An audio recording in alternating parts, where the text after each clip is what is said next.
ये match GT का 8th match था। सिर्फ एक कंसिस्टेंसी देख लो एक बार, ठीक है। अभी तक 8 मैच खेल चुके हैं जीटी। एक ऐसा मैच नहीं आया, ये 8 मैच मतलब कितना, 57% ऑफ मैच खेल चुके हैं लीग स्टेज में, ठीक है।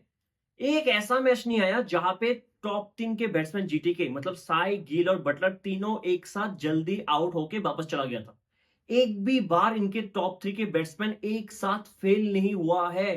आप सोच सकते हो क्या, उनको उनका स्ट्रेंथ पता है कि हमारा स्ट्रेंथ है बैटिंग पे टॉप 3 बैट्समैन, और हम ऐसे बैटिंग करेंगे कि हमारे middle order, lower middle order को एक्सपोज होने ही नहीं देंगे। This a different kind of consistency यार, जो बाकी टीम कर नहीं पा रहे।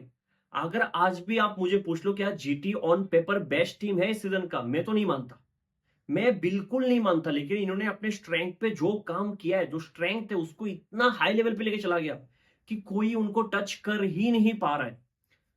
8 मैच पे आप मुझे बताओ, इनके जो मिडिल ऑर्डर बैट्समैन है, शर्फिन रदरफर्ड, शाहरुख खान, राहुल तिवाटिया, वॉशिंगटन सुंदर, रशीद खान, 5 बैट्समैन, और कोई है क्या बीच में?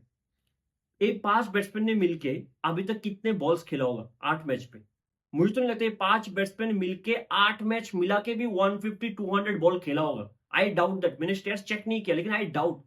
8 मैच मतलब मान लो कि 20 ओवर हर एक मैच पे जीटी ने बैटिंग किया, मान लेते हैं 20 ओवर मतलब कितना हो गया 8 मैच पे 160 ओवर्स जीटी ने बैटिंग कर लिया। एक ओवर में 6 बॉल मतलब 160 ओवर में ऑलमोस्ट 960 बॉल्स, है ना, 1000 बॉल मान लेते हैं, ठीक है, राउंड फिगर में 1000 बॉल जीटी के बैट्समैन ने फेस किया, मान लेते हैं 1000 बॉल में कंसिस्टेंसी देख लो कि 150 200 बॉल ही उनके मिडिल ऑर्डर फिनिशर फेस कर रहे हैं। बाकी सब बॉल मतलब ऑलमोस्ट मान लो कि 800 से लेकर 750 बॉल्स इनके टॉप 3 की बैट्समैन खेल गया 8 मैच पे। हैट्स ऑफ यार, इतना कंसिस्टेंट तरीके से कोई टीम को उनकी स्ट्रेंथ पे सक्सेस होते हुए मैंने तो नहीं देखा कभी। आउटस्टैंडिंग। मैं शॉक्ड हूं कि इतने सारे ओपोनेंट्स आके चले गए, एक ऐसा ओपोनेंट नहीं आया जो टॉप 3 बैट्समैन को फेल कर दे एक साथ एक मैच पे यार। और एक ऐसा भी ओपनिंग पार्टनरशिप है ना इनका, जो 2 ओपनर्स है इनका, ऐसा नहीं है कि पावर प्ले में हम 70-80 रन बनाएंगे, नहीं, देखते भी नहीं इस तरफ। बॉल के कैलिबर के हिसाब से खेलते हैं और बेहतरीन तरीके से पार्टनरशिप को बिल्ड करते हैं, बेहतरीन तरीके से एक्सलेट करते हैं। ना वो टिमिड माइंडसेट है कि अरे मारेंगे तो आउट हो जाऊंगा, ना ही रेकलेस क्रिकेट खेलता है जो मान लो अभिषेक त्रिविजट खेल रहा है या फिर श्रेयस अय्यर, प्रियांश आर्या, प्रभ सिमरन। रेकलेस मतलब चलो हर एक बॉल पे मारना है ना, को कभी कभी उस हिसाब से आप जल्दी आउट भी जाते हो, ये दोनों ये भी नहीं कर रहे। अच्छे बॉल पे आउट हो गया तो आउट हो गया, वरना अपना विकेट बिल्कुल भी थ्रो नहीं करता एटलीस्ट शुरू में। हेड्स ऑफ जो जीटी कर रहे हैं, सीरियसली मैंने बहुत कम देखा कि, देखो स्ट्रेंथ तो मैंने बहुत बहुत टीम का बहुत देखा कि एक टाइम पे इंडिया का मिडिल ऑर्डर बहुत स्ट्रांग था। जब युवराज सिंह, धोनी, सुरेश ने एक साथ होता था, लगता था कि इनको भेदना नामुमकिन है। एक टाइम पे टॉप ऑर्डर बहुत स्ट्रांग था, जब मतलब मैं रिसेंट की बात कर रहा हूँ जहां पे रोहित शर्मा, विराट कोहली, शिखर धवन एक साथ बैटिंग करता था। लेकिन हर एक मैच पे ऐसा तो एक मैच आता ही है ना जहां पे आपके टॉप 3 फेल हो जाता है, अभी तक नहीं आया।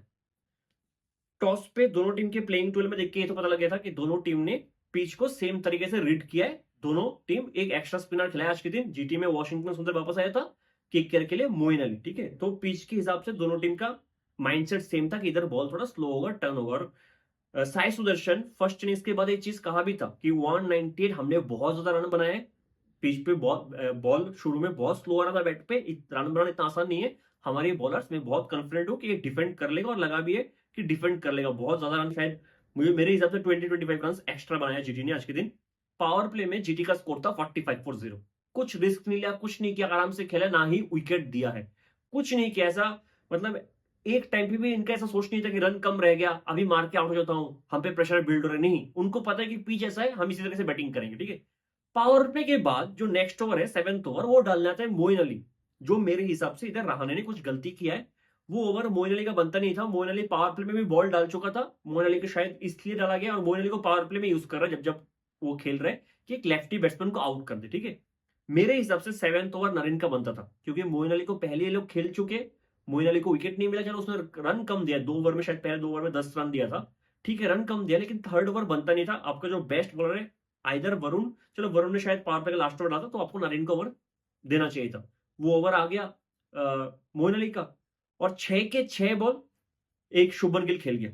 आप जब एक पावर प्ले आप 45 बना के रखे हो, एक राइटी ऑफ स्पिनर आ गया राइटी बैट्समैन के सामने, वो भी शुभमन गिल, वो तो मारेगा ही ना। उस ओवर पे 17 रन, और मुझे लगता है इधर रहाणे से फर्स्ट गलती हुआ आज के मैच के दिन। 9th ओवर लेके आता है वरुण चक्रवर्ती। उस ओवर पे वरुण के हिसाब से वरुण को क्या करना चाहिए था, सबसे इंपॉर्टेंट क्या है कि हमें पहले एक विकेट लेना है, ये ओपनिंग पार्टनरशिप को तोड़ना है। क्या करना चाहिए? अटैकिंग बॉलिंग करना चाहिए, गुड लेंथ पे मुझे टर्न देखना चाहिए, मुझे अटैकिंग बॉलिंग करना चाहिए जहां पे बैट्समैन मारने जाए, फिर मैं बॉल को टर्न करूं जहां पे बैट्समैन आउट हो जाए। आप शॉर्ट लेंथ पे बॉल डाल के आप ये एक्सपेक्ट नहीं कर सकते हो कि साई या फिर गिल दोनों में से कोई गलती करेगा, बड़ा शॉट खेलने जाएगा, शॉर्ट बॉल देकर उधर वो आउट हो जाएगा। This is a defensive mindset जो सुयश शर्मा का होता है। और मैं सुयश शर्मा को खराब नहीं बोल रहा हूं, मैं एक बहुत बढ़िया एग्जांपल देता हूं सुयश शर्मा का, कल के मैच का, आरसीबी वर्सेस पंजाब का। ठीक है, सुयश शर्मा को 2 विकेट मिला है, दोनों बॉल बेहतरीन था। एक जॉश इंग्लिश को फुलर लेंथ पे लेग ब्रेक डाल के आउट किया जो स्किड करके आया ऑलमोस्ट 100-203 किलोमीटर पर आवर। फिर स्टोइनिस आया, उसको गुगली मारा, वो भी गुड लेंथ से बॉल अंदर आया, स्टोइनिस को कुछ पता ही नहीं लगा, उसके बॉल थोड़ा क्योंकि स्पीड से चलता है वो स्किड करके भी आता है, बोल्ड हो गया। ठीक है, दोनों बॉल आउटस्टैंडिंग बॉल था। कहां पे था? लेंथ, फुलर लेंथ या फिर गुड लेंथ पे था। सुयश शर्मा जब जब विकेट लेता है हर एक बॉल गुड लेंथ या फुलर लेंथ पे होता है, बहुत अच्छा बॉलिंग करता है गुड लेंथ फुलर लेंथ पे। फिर भी इस आईपीएल में अभी तक सुयश शर्मा ने 47% बॉल शॉर्ट लेंथ पे डाला है, जो मेरे समझ से बाहर है। जब आपके ball good length full length पे इतना अच्छा आपको रिजल्ट दे रहे हैं, आप शॉर्ट लेंथ पे बॉल क्यों डालोगे? क्योंकि उसके माइंडसेट में थोड़ा सा प्रॉब्लम है, उसको डर लगता है कि कभी कभी फुल लेंथ पे बॉल लगे मैं मार ना खा जाऊं, तो वो शॉर्ट लेंथ पकड़ लेते हैं तेजी से, जो कृणाल पांड्या कभी कभी करता है, जो अक्षर पटेल कभी कभी करता है कि स्पीड के साथ 107 108 की स्पीड से बॉल डाल देता हूँ शॉर्ट लेंथ पे, तो बैट्समैन मार नहीं पाएगा, स्पीड से जाए।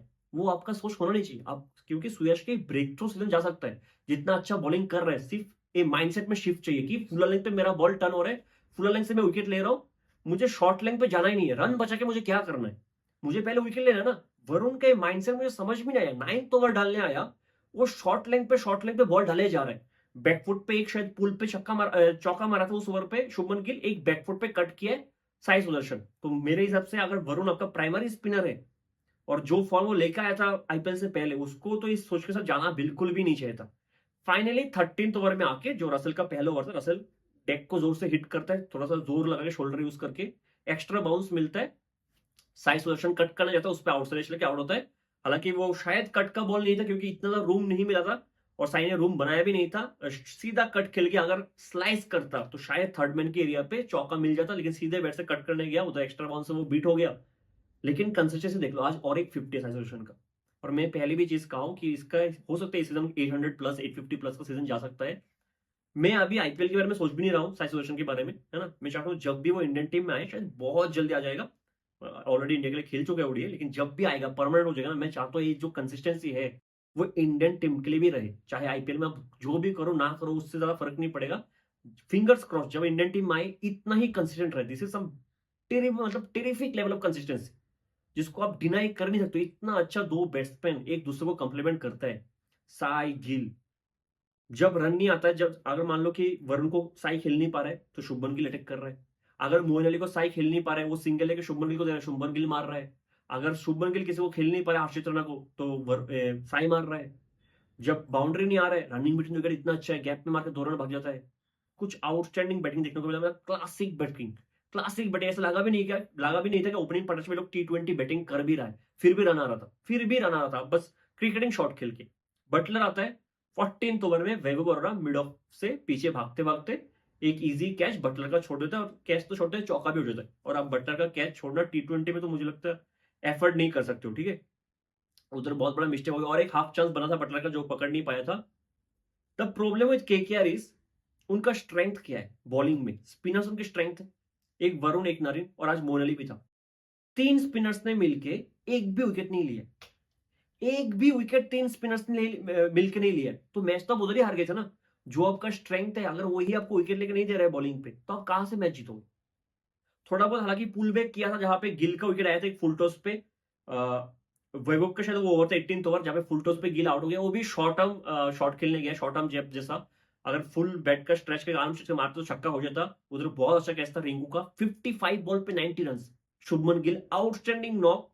एक स्टैट्स देखो शुभमन गिल का आज के दिन, तीनों स्पिनर्स का मिला के शुभमन गिल आज के दिन 37 बॉल फेस किया स्पिनर्स का, 37 बॉल पे 64 बनाए स्पिन के अगेंस्ट, मतलब वरुण, नरीन और मोइन अली के अगेंस्ट 37 बॉल फेस करके 64 रन इस पिच पे, जहां पे अपने 3 स्पिनर खिलाया था।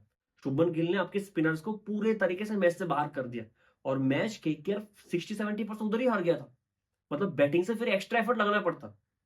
3 स्पिनर्स खेलने का मतलब क्या है कि आप स्पिनर से अटैक करोगे, स्पिनर्स अच्छा करेगा आपका, और स्पिनर्स को अगर इस तरीके से मार दे जो शुभमन गिल ने आज किया है, आउटस्टैंडिंग बैटिंग किया यार। लेकिन शुभमन गिल को विकेट से इतना तो हुआ है कि जो स्कोर 198 पे पहुंचा था वो 210 250 तक जा सकता था अगर गिल आउट नहीं होता। ठीक है, 92 रन में हर्षित आके एक स्लोअर वन डाल के ऑफ कटर 115 तो थोड़ा सा बाहर रखते उसमें तिवाड़िया को आउट करते हैं। आज तिवाड़िया को ऊपर भेजा गया, रदरफोर्ड को भेजा नहीं गया। मैं समझ सकता हूँ सोच कैसा रदरफोर्ड को ना भेजने का, कि रदरफोर्ड थोड़ा बहुत वाइड यॉर्कर्स में स्ट्रगल करते हैं शुरू में, तो सब टीम ने वो रीड किया। एक दो मैच में हमने देखा है कि वो स्ट्रगल करते हैं, इसलिए रदरफोर्ड को भेजा नहीं गया। 20th ओवर बहुत ही इंटरेस्टिंग ओवर था वैभव अरोड़ा का। ठीक है, पहला बॉल शाहरुख फिस करता है, यॉर्कर मारता है आउटसाइड ऑफ, शाहरुख उसको बस डिफेंड करके सिंगल लेता है। उसके बाद शॉट नहीं था, यॉर्कर के अगेंस्ट बाउंड्री मारने वाला शॉट नहीं था। 20 ओवर की बात कर रहा हूं। ठीक है, मैं उसके बाद बैक टू बैक दो बॉल वैभव अरोड़ा बटलर को यॉर्कर डालते हैं outside off, same same ball, back to back 3 yorker था, back to back 2 yorker Butler को डाला, बटलर ने स्लाइस करके खोद के बैकआउट पॉइंट की दिशा में चौका मार दिया। 2 चौका लगातार यॉर्कर।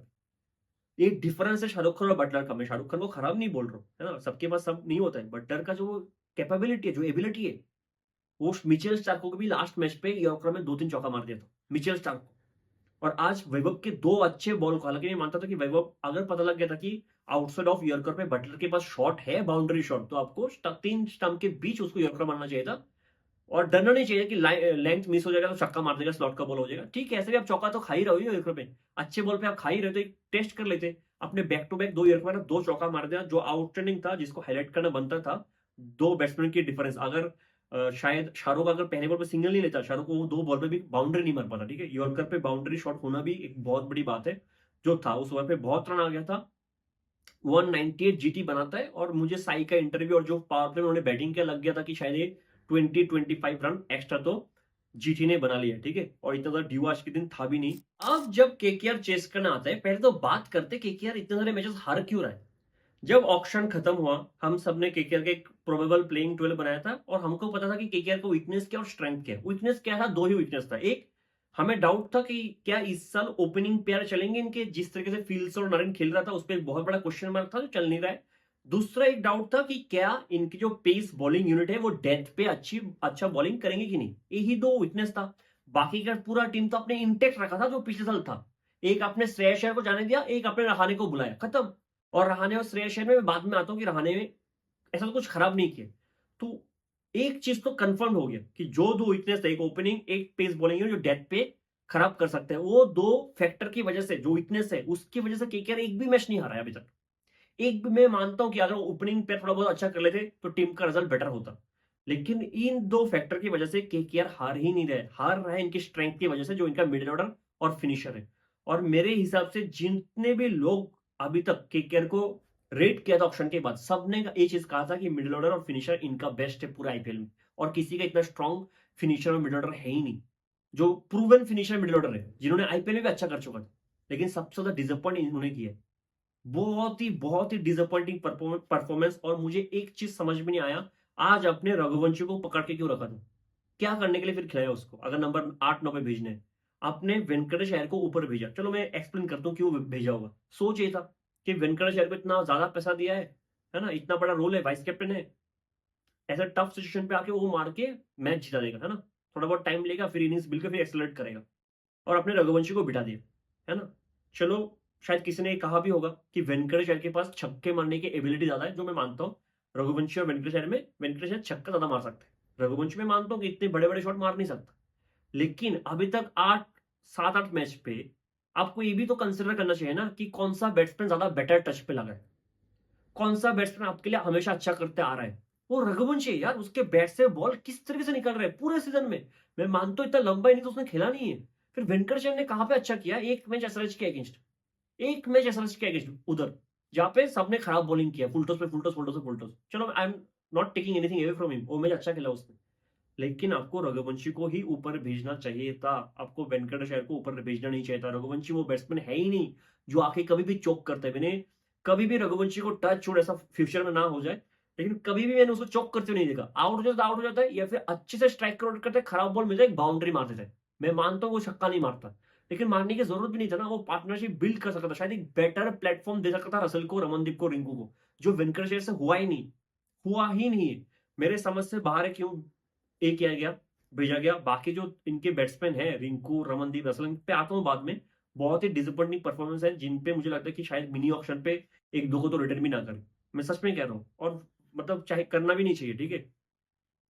अगर आप रहाणे को निकाल दो इस टीम से, एक रहाणे को उन्होंने बाद में खरीदा था। अगर रहाणे को निकाल दो इस टीम से, केकेआर का बैटिंग लाइनअप ऑलमोस्ट सीएसके जैसा ही है।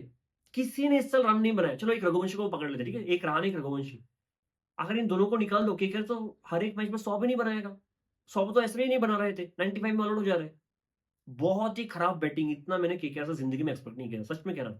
इतना खराब मैंने एक्सपेक्ट नहीं किया था। मतलब सबसे स्ट्रॉन्ग बैटिंग यूनिट के साथ, इतना strong middle order, lower middle order के साथ केकेआर जो परफॉर्मेंस कर रहे हैं, इससे खराब कुछ हो नहीं सकता। मैं इनको -2 की जगह एक मैच हारने के साथ -4 पॉइंट दे देता। इतना खराब बैटिंग कर, ठीक है? एनीवे सीधा आता है पहली ओवर, पहली बॉल गिर के अंदर आता है सिम के साथ, जिसमें गुरबाज एलबीडब्ल्यू हो जाता है। खत्म चीज उधर ही। रहाणे आता है, रहाणे अच्छे रश पे लग रहा था। एक जो प्रसिद्ध की शायद दूसरा ओवर, प्रसिद्ध का फर्स्ट ओवर था जहां पे shot of the good length ball को हॉरिजॉन्टल बैट से सीधा मारा स्ट्रेट डाउन द ग्राउंड, छक्का था। चौका तो शायद आउटस्टैंडिंग शॉट था। कुछ पिकअप शॉट्स बहुत अच्छा खेला और रहाणे हमेशा से अच्छा लग रहा है। नारिन थोड़ा बहुत साथ दे रहा था, लेकिन पावर पे का लास्ट ओवर डालना था Rashid Khan, down the leg short ball, बहुत ही खराब बॉल मारता है तो सीधा एक ही फील्डर उधर था स्क्वायर लेग पे, उसके हाथ पे मारते, बहुत ही खराब बॉल पे आउट हो गया। लेकिन नारिन का क्या है, नारिन तो हमेशा ऐसे ब्लाइंड स्लॉक करके आउट हो जाता है, ठीक है?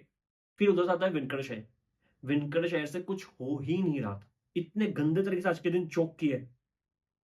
शायद अगर थोड़ा जल्दी आउट हो जाता ना, तो शायद केकेआर के लिए बेटर होता, ठीक है? 12th over Sai Kishore slow off spin slog करने जाता है और सीधा मिड विकेट के हाथ पे 19 ओवर पे 14।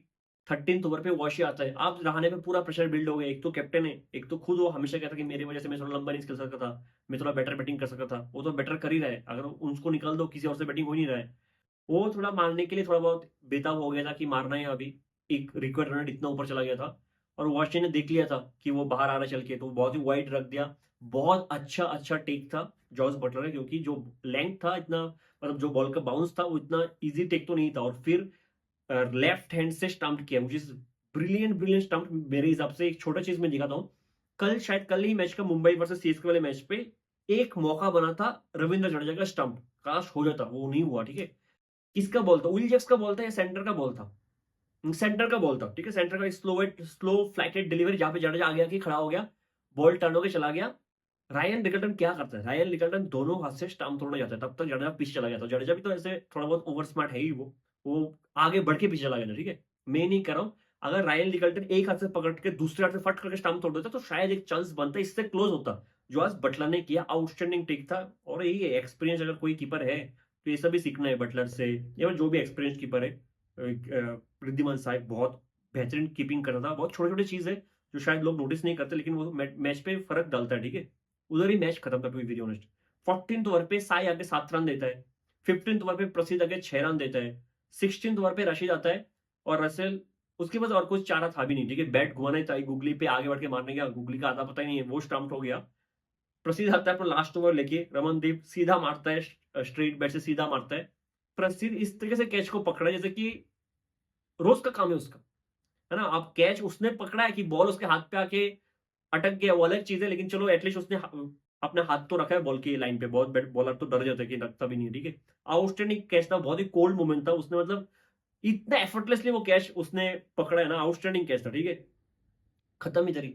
प्रसिद्ध क्या फॉर्म लेके आए, मैं रोज यही कह रहा हूँ, क्या फॉर्म! सबसे ज्यादा पेसर, अगर कोई पेसर इस अभी तक इस सीजन में मुझे सरप्राइज किया, चलो सिराज तो अच्छा कर रहे हैं। सिराज ऐसे भी न्यू बॉल के साथ अच्छा ही करते हैं ज्यादातर, है ना? डेथ पे वो मार खा जाता है। चलो इस सीजन तो वो भी अच्छा कर रहे हैं। लेकिन प्रसिद्ध से मैंने एक्सप्रेशन नहीं रखा था, है ना? अभी तो पर्पल के होल्डर भी, और जिस तरीके से जो लेंथ पकड़ के, मतलब मैं ये चीज कह भी रहा था कि ऑलमोस्ट जो हेजलवुड करता है वही कर रहे हैं, ठीक है?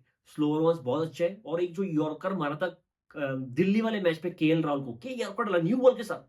न्यू बॉल के साथ जो केएल राहुल ऑलमोस्ट 200 के स्ट्राइकर से खेल रहा था, न्यू बॉल के साथ यॉर्कर एग्जीक्यूट कर दिया है, सीधा मिडिल स्टंप पे, केएल राहुल के बैक फुट पे चला गया, बैक शू पे। आउटस्टैंडिंग बॉल था। प्रसिद्ध जो कर रहे हैं वो तो मतलब, मुझे लगता है जो इंग्लैंड वाला टेस्ट सीरीज होगा ना इंडिया का, बॉलिंग अटैक तो सॉर्टेड है यार, मजा आएगा। क्योंकि एक तरफ से बुमराह आएगा, hopefully he will be fit. Shami आएगा फॉर श्योर, चाहे जितना भी अभी टी20 में फॉर्म खराब हो। एक प्रसिद्ध होगा, एक शार्दुल होगा, मेरे हिसाब से 4 पेसर आप लेके जाओगे। चलो और 1-2 पेसर आप लेके जाओगे, ऑब्वियसली सिराज को भी लेके जाओगे। आकाशदीप होगा कि नहीं पता नहीं मुझे, लेकिन मुझे लगता है कि शार्दुल का चांस बन जाएगा कि वो बैटिंग बॉलिंग दोनों से। एक प्रसिद्ध तो प्लेइंग 11 में होगा मुझे ऐसा लगता है ना? मजा आएगा देखने में। टू अर्ली टू से, बट मुझे लगता है कि प्रसिद्ध बहुत अच्छा करेगा इंग्लैंड सीरीज में भी, जिस तरीके से वो बॉलिंग कर रहे, हो सकता है शामी से बेटर कर जाएगा, ठीक है। इसके बाद इस मैच में कुछ था नहीं, ना रिंकू से कुछ हुआ, और रिंकू भी उस एंड पे आके क्या ही कर लेता। रघुवंशी आया नंबर 9 पे, कुछ शॉट्स मारे अच्छे शॉट्स, और वो भी क्या ही कर लेता, मैच उधर ही खत्म था। रमनदीप सिंह, मुझे नहीं पता, इतना डिसअपॉइंटेड हूं मैं रमनदीप से ज्यादा, खास करके। एक तो शायद वो 6-7 बॉल वाला बैट्समैन बनकर रह गया, इससे ऊपर बढ़ नहीं पा रहे। दूसरा, रेकलेस बैटिंग, है ना, ऊपर भेजते हैं फिर भी छक्का मारते हुए आउट हो जाता है, पहली बार छक्का मारना है उसको। आज तो चलो छक्का ही मारना था, फिर भी बैटिंग हो ही नहीं रही। ऑलमोस्ट जो मुंबई में रहते हुए उसका फॉर्म था, वही फॉर्म अभी कैरी कर रहा है, जो बहुत ही डिसअपॉइंटिंग है। रसल का मुझे लगता है कि हो गया है, इधर से कब होगा, आई डाउट कि रसल कम कर पाएगा कि नहीं। I really doubt. रिंकू फिर भी चलो अच्छा कर सकता है अगर ऊपर आएगा तो। इससे बेटर होता कि वेंकटेश की जगह आप रिंकू को थोड़ा ऊपर भेज देते, थोड़ा बहुत टाइम भी मिल जाता, थोड़ा बहुत मैच्योर इनिंग्स भी खेल जाता, ठीक है। वेंकटेश अय्यर पे मतलब मैं कहना नहीं चाहता हूँ, लेकिन आज के दिन मुझे तो ट्रस्ट नहीं हो रहा है, ठीक है, इस पूरे सीजन में। अच्छा कर गया तो कर गया, साउथ अगर एसरेज वाला भी इनिंग्स देख लो, मुझे मुझे डाउट था कि वो अच्छा करेगा, लेकिन एंड पे बहुत मार गया था। हालांकि बहुत सारे बॉल उस दिन डाउन द लेग उसको मिल गया था, ठीक है। बाकी केकेआर के लिए इस साल कुछ है नहीं। एक अपने रहाणे को अच्छा बाई किया था, वो भी एंड पे अपने बाई किया था, वही रन बना रहे, जो फॉर्म वो लेकर आए। इसलिए करंट फॉर्म बहुत इंपॉर्टेंट है, कि करंट फॉर्म हर एक बैट्समैन का अच्छा हो, और उसका वही फॉर्म, वही रिदम कैरी हो, है ना। ओपनिंग पार्टनरशिप चल ही रहा है ना, कुंटन डिकॉक चल रहा, आज गुरबाज को टाई किया, गुरबाज नहीं चला, नारिन कभी चलता है कभी नहीं होता, तो हमेशा ऐसा रहा है, ठीक है। तो आपने फिल सॉल्ट को जो मिस किया है, बहुत बड़ा लॉस था, ऑब्वियसली लॉस था, ठीक है। श्रेयस अय्यर, ऑब्वियस है, श्रेयस अय्यर का तो जिस तरीके से बैट्समैन है वो, उसको आप मिस करोगे, लेकिन फिर भी ये टीम अच्छा कर सकता है। अगर आप मुझे कहोगे कि फिल सॉल्ट को जाने दिया और फिर श्रेयस अय्यर, इस दो बैट्समैन की वजह से आपका टीम नहीं चल रहा है, मैं तो नहीं मानता। अगर वो दो बैट्समैन, तो दो बैट्समैन के हर एक मैच में 20-20 ओवर खेल जाता, मतलब ऑलमोस्ट जो साई, गिल, बटलर कर रहे हैं, क्या वही चीज सॉल्ट और श्रेयस अय्यर हर एक टाइम पे करता? I doubt that. कभी ना कभी तो वेंकटेश अय्यर, रिंकू, रसल, रमनदीप को बैटिंग तो करना पड़ेगा ना कभी। बेसिक बैटिंग भी नहीं हो रहा है यार, बेसिक बैटिंग। तो इधर केकेआर अपने स्ट्रेंथ से हार रहा है, और केकेआर का जो हाल है, मतलब मुझे इधर से उनका क्वालिफिकेशन बहुत ही कम चांसेस लग रहा है, क्योंकि वो स्ट्रेंथ से हार रहा है। अगर बॉलिंग से हार जाता, वीकनेस से, या फिर ओपनिंग पेयर की वजह से हमेशा हर एक मैच हार जाता, तो अलग चीज होता। ये लोग पूरे के पूरे अपने स्ट्रेंथ से हार रहे हैं। मिलते हैं अगले वीडियो में, तब तक के लिए जय हिंद।